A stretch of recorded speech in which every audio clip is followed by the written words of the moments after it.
still trimmed up too high. There we go. We got her down now.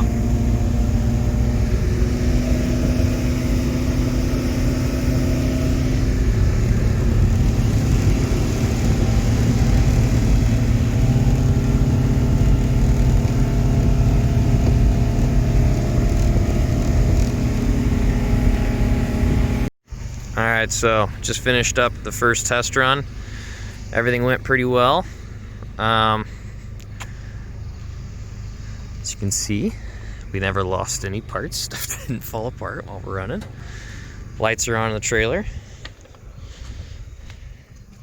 Still got this prop, needs to get a new one, and that's not from me grounding it out. That's just because I put really cheap paint on.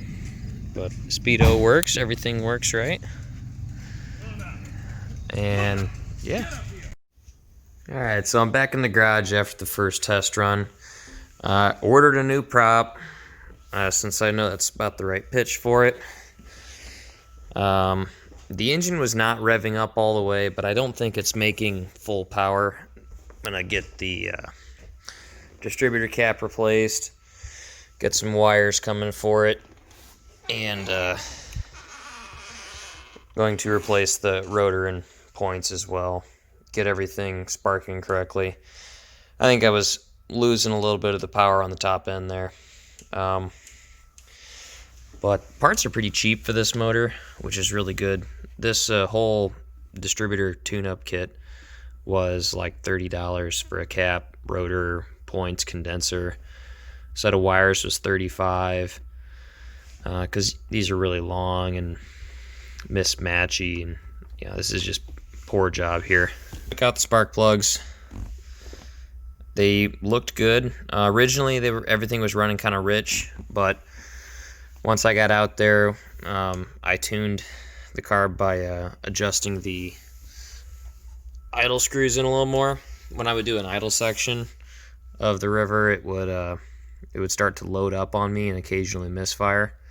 So I thought I was just kind of running rich and fouling the plugs out. So I leaned it out, and then it started running better.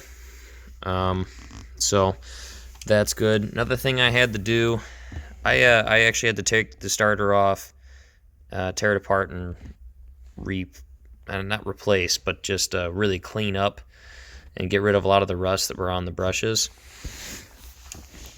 The screw that went in, it's a odd style brush system on these, but there's a screw that connects the wire to the brush, and it was so rusty that it was causing high resistance, and so it didn't really matter if I had a full 12 volts in the battery.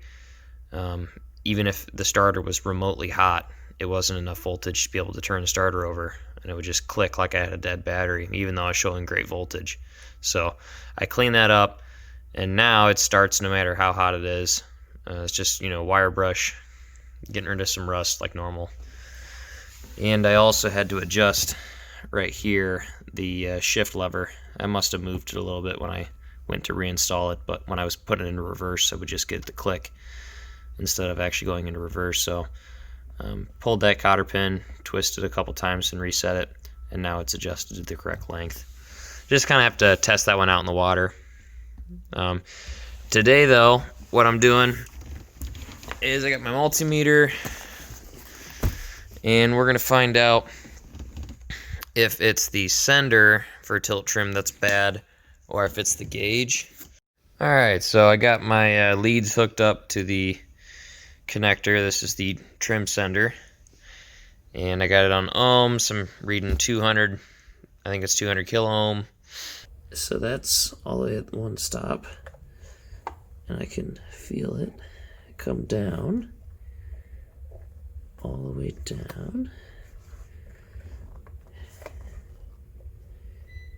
and it reads 0.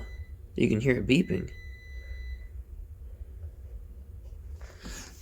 I wonder what kind of resistance it's doing with barely.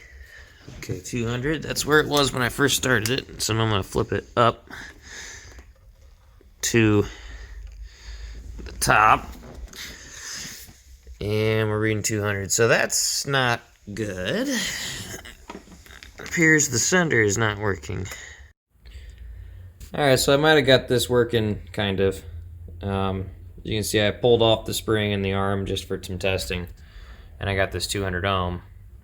But if I rotate it down to the down position, I can pretty reliably get it to read 0 on the 0 position. Right, so this is a 0.